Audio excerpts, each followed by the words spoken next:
when she come into your place, so you best not forget it. She gon' tell you how it is, cause she's Rick the critic. When she all up in your city, oh, you best not forget it. Let you know if she like it, and if she get with it. Let the whole world know and be the first to admit it. Let you know if it's good and if she dig it, cause she's Rick the critic. Rick the critic, Rick the critic, Rick the critic. She the first to admit it if she can't dig it, cause she's Rick the critic, Rick the critic, Rick the critic. Hi, I'm Rick the Critic, and thank you for welcoming me into your home.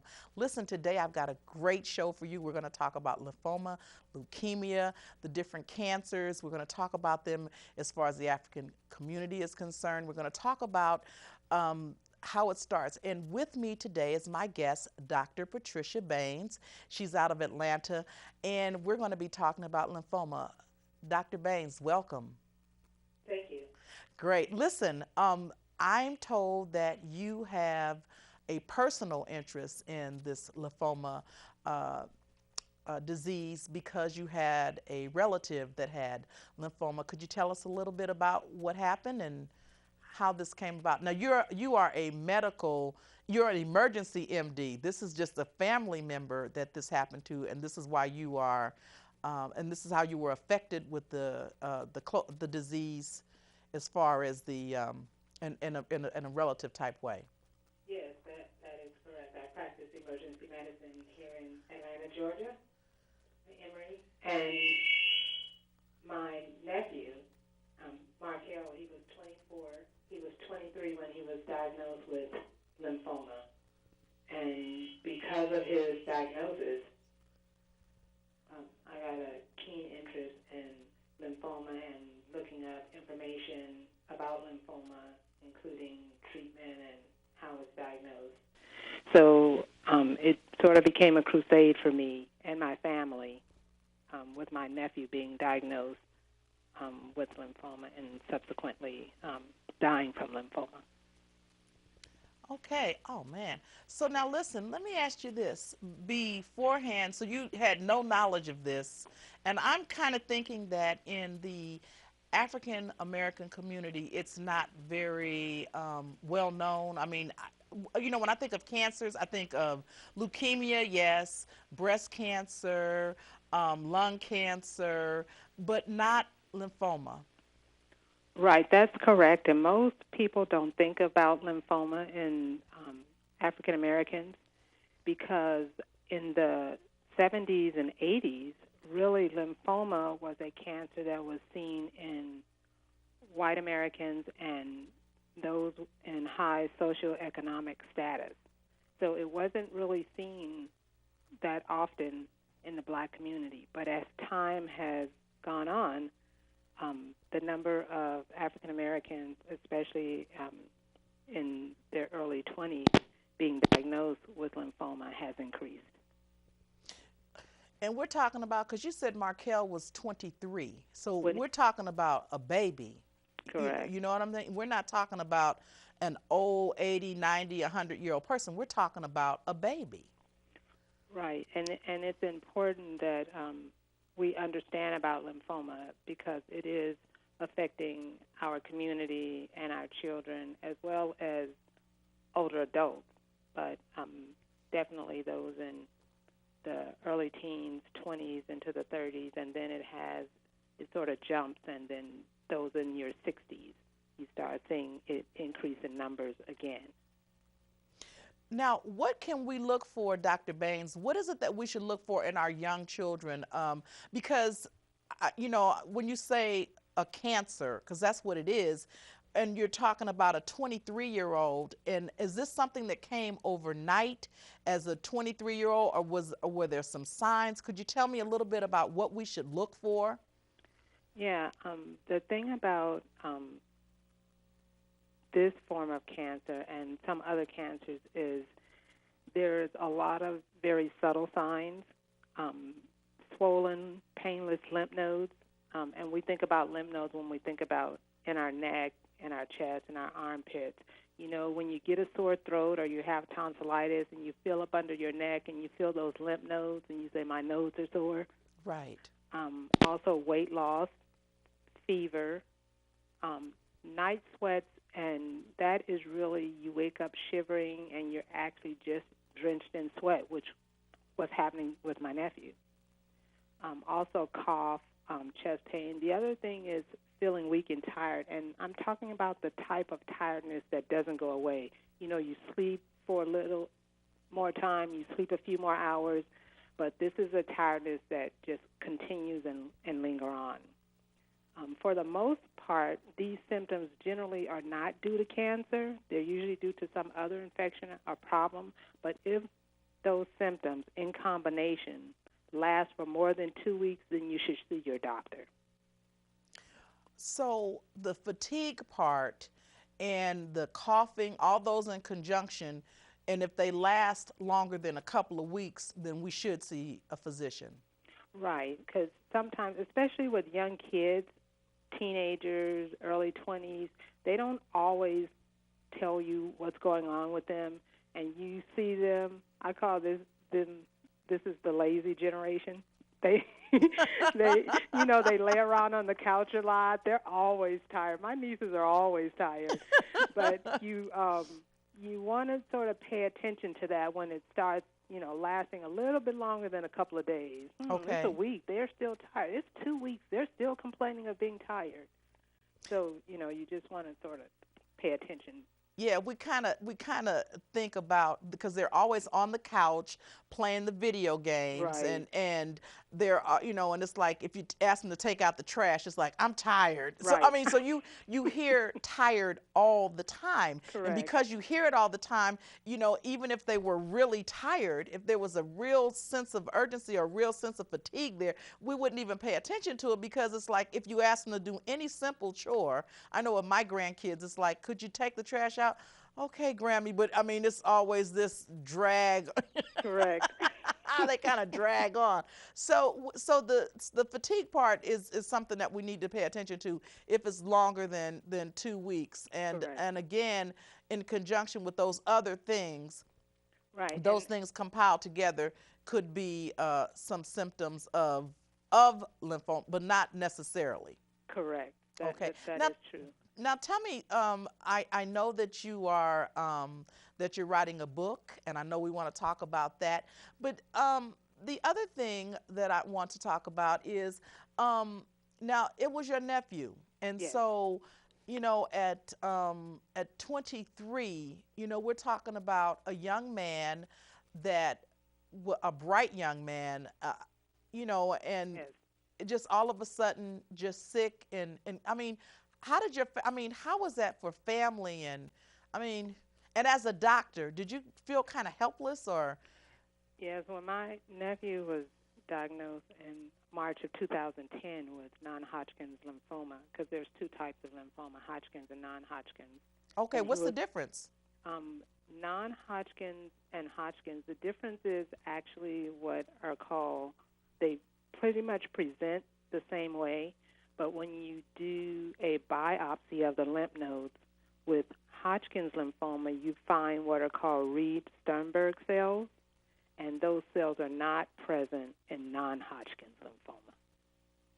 My, okay. All right, like that's medical terms, and I know that was a whole lot. It's like, wow, okay. Yes. But okay, but I didn't mean to interrupt you, but so now I just needed to know the difference between the two, because I thought when you said that, it's like, oh, they're 2 different kinds. Now, one is curable and one is incurable, or? They both have have a good survival rate. Hodgkin's is the most curable form. It has a survival rate of about 90%. Non-Hodgkin's, which unfortunately tends to be found later than patients with Hodgkin's, and it has a survival rate of about 70%. Okay. And based on, again, when the cancer is discovered, whether it's stage 1, 2, 3, or 4, of course, stage 1 and 2 being the best times to find the cancer, because that increased your survival rate versus a stage 3 or 4, and my nephew was a stage 4 when his cancer was discovered. Now, Dr. Baines, I'm told that you're in the process or almost finished with writing a book about your time with Markel. Tell me a little bit about that. Yes, the title of the book is called 7 Days, The Journey Home, and it's actually twofold. The journey home being my journey from Atlanta to Los Angeles. I went home to see my nephew. He was in the hospital. My sister said he wanted to come home, so I said, well, bring him home. And I got home on Friday to visit, and I left the following Saturday, which was 7 days, hence the title of the book. And I left that Saturday morning, and that Saturday evening, my nephew passed. So my book is titled 7 Days, A Journey Home, and I'm talking about those 7 days, about my nephew's illness, about the family, about lymphoma itself, about hospice, palliative care. And the second part of the book is where I have those that knew my nephew send in their favorite Markel story. Because my nephew was a young man who was full of life. He loved people. He was one of those persons who never would bring attention to himself. But he also was the kind of young man who didn't need an occasion to show acts of kindness or surprise you with a gift. He was so compassionate toward others. And I wanted his story to be told because I'm sure there are lots of other families out there who have gone through similar situations. And I'm also telling the story from me as the aunt versus me as the physician. And that was a struggle and a tug of war for me because even though I'm armed with all this information about lymphoma, and every day I save lives or help to save lives in the emergency department, yet I see my nephew in front of me and there's not a lot I can do, and I felt so helpless. Now, in the book, and I got a chance to hear some of the comments about. We're talking about a young man, no drugs, just volunteered at the hospital and everywhere else, and just people only had really good things to say about him. And so often, we hear a lot about the bad kids. We hear a lot about the gangbangs. We hear a lot about, I saw one about this little Milton in Atlanta or wherever he was, and he was driving a car at 6 years old. Just all the crazy stuff we always hear.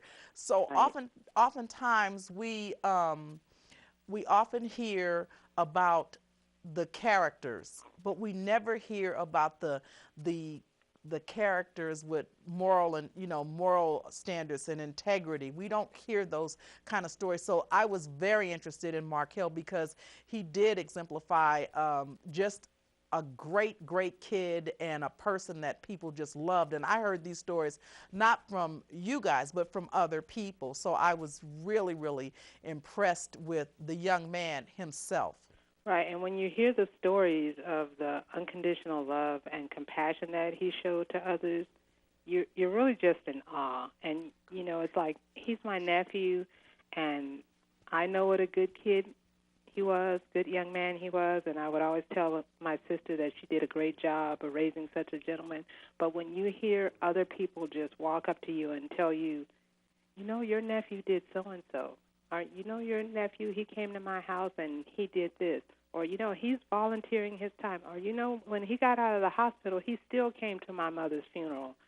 So you hear all of these stories, and you're just like, wow, this is a 24-year-old, and this is what you're saying about a 24-year-old young man? Yeah, that was my thought. I thought 24. I was very excited. But now, listen, could you read us a passage, a little bit about the book? Just a little bit about your book. I know you can't tell us all of it because we need to buy the book, and I'm hoping I'm the first one on that first edition. I need a signed edition, signed first edition. But could you read us a passage, just a little bit in the book? Okay. Of Yes, the book. I can read you a little passage, and if you like, I could read you one of the stories as well. Okay. When I got the call from my mother that Markel had been diagnosed with non-Hodgkin's lymphoma, my heart sank. The earth stood still, and a million before me. But then I thought, lymphoma, that is curable, isn't it? And my heart began to beat again. I got on a plane and flew from Atlanta to Los Angeles. I arrived at Markel's hospital room that evening. I stood outside his door. I took a deep breath, and I went into his room. I gave him a big hug as I sat on his hospital bed. He looked up at me and said, Aunt Pat, I don't want to have chemotherapy. I said, I know, man, but it will help you get better. I know it's scary. I said, I am 50-something, and I would be scared, so it's okay to be afraid. He said, I'm scared, Aunt Pat. I told him, remember when your granny had chemotherapy? She was scared. She was 70 years old. So it's okay to be scared. He laid his head on my shoulder, and I put my arm around him, and I said, I love you, and you know Aunt Pat is going to be right here with you, right? Tears rolled down his face. He shook his head yes as he hugged me tighter. I said, your mom, Granny, and the whole family will be cheering you on, and you will get better just like Granny. I told him, you know Granny will go after anyone that doesn't treat you right. He said, I know, huh? And we both laughed. And you know what? And that's always the grandma. It's like the grandmother is the juice card. Right. You call the grandmother. Look, if your mother makes you angry, the grandmother is the juice card. It's Right, like right. don't mess with the grandmother. Our grandchildren hold a very special place in our hearts. I mean, we will chastise and discipline our children for our grandchildren. So Right. when you say grandmother, I know that was just a sense of comfort right there. That's just very comforting right there to know that that his grandmother was there. But before I know we're kind of rushing through, but I want to hear also, you said there's a walk-a-thon coming up in October, and we're going to post that at the end of this show. But tell us a little bit about the walk-a-thon, and also before that too, tell us please too, because I'm told that you have in honor of him, that people can donate in his name, and it will go to the Lymphoma Cancer Society. Correct. On Okay. Saturday, October 6th, 2012, this year, the Lymphoma Society will be hosting their annual walk, and it's called Light the Night, held by the Lymphoma Society, and it's on Gower Street in Hollywood. Oh, okay, yeah. And so we will be walking as a team. We are called Team Markel, and we're inviting family and friends to walk with us, and we're also asking for donations to be made in Team Markel name. Our goal is to raise at least $8,000 toward lymphoma in Markel's honor. And that is to find a cure. Where did these funds go? These funds will be going to the Lymphoma Society, and it will be going towards finding a cure or more cures and more information for lymphoma and leukemia. Yeah, absolutely imperative that we get that information out to the community. So for my viewers, when you donate, it is tax deductible, and they're to make so do they make checks out to Lymphoma Cancer Society, or who do they make checks out to? Yeah, they can actually go to the website, which is www.lightthenight.org, and then they can go to Team Markel. Okay. And this is how they can donate. They can also Correct. walk too, I take it? Yes, the walk is open to the public, and they can also go to that same website and click on Register to Walk, and then it'll ask you if you're part of a team, and you can type in Team Markel if you want to join Team Markel and join us in the walk. We love to have as many people walk. We also love to have as many people donate. Because we definitely need to find a cure for lymphoma, especially since the numbers are increasing in the African American population as well as in our young youth. Yeah, that is very, very disturbing, because our youth, or who we're kind of, for us, that's who we're kind of looking at to, to grab the torch and move on. And with everything going on, if they start, if we can be aware or become aware of those diseases at an early stage, then we could do something to stop it. We don't want to, we can't continue to lose the Markells. We need Markells in the world. So we need to be aware. So I'm really, really happy that, that we're talking and bringing this to the light. The walk itself, now, if you don't want to walk, you can still donate, right? Yes, you don't have to walk, but you definitely can donate. Yeah, I'll be donating. I'll be donating. Listen, and I know that I probably should be out running, but I just, you know what? I really don't. I mean, the walking thing is really, I guess, the older you get, I guess. But anyway, I'm gonna have to get a treadmill or something, because my therapist said to me the other day, he says, Rick, you need to walk. You need to, you got to stretch those muscles out. So, he's badgered me enough. So I'm gonna have to. I'm Exercise definitely is gonna have to good get for up a lot there of and do it. things. Yeah, I gotta get the rubber band or something. I gotta do something. But I'm so happy that you took the time to talk to us about lymphoma, and I'd like for you to give us that website again, if you will. Okay, it's www.lightthenight.org, and you can go to where it has register to walk, join a team, and we are Team Markel, and you can go to our team's website and donate in his honor. I'm excited. I am so excited. I'm excited about the walk. Now you'll be coming from Atlanta here for the walk? Yes, I will be coming to Atlanta. To Los Angeles for the walk, October 6th. Now, tell me quickly, how long has this been in existence? I mean, how long have is this a disease been, come to our awareness? I mean, I'm just hearing about it, and as I said, if it's not directly in your family, you really just don't hear. Right. I think within the last decade, lymphoma has really come to the forefront. They've been putting lots of money into lymphoma in the National Cancer Institute. But like I said, in the last decade or so, the numbers have been increasing for African Americans. So I think it's, coming more to the forefront in our community as our children and our 20-something-year-olds and even, 30 and 40-something-year-olds are diagnosed with lymphoma. It's coming more and more to the forefront, to the communities, and being talked about.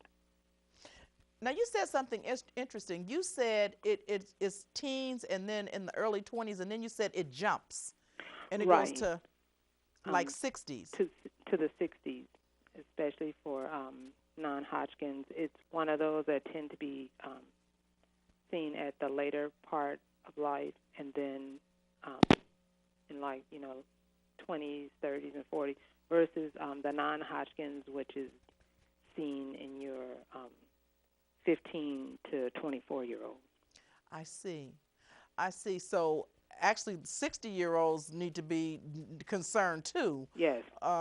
They need to kind of be aware of what's going. Even if we start to get tired or what have you, then it's something that we need to look into. That's correct. That's correct. Because even as we get older, we still have the potential to be at risk. Now, tell me, please, where we can buy the book, and are you finished with it? No, I'm toward the end. Okay. Hopefully, the book will be available in August. You'll be able to buy it at Amazon Borders. It'll also be an ebook. So I'm also people are still sending me stories. I'm still collecting my favorite Markel story. Wow. And they're sending me their stories at uplifting@comcast.net. So if anyone's watching and they knew Markel and they had a story, or if anybody just has a story about, a family member or a friend, that had lymphoma,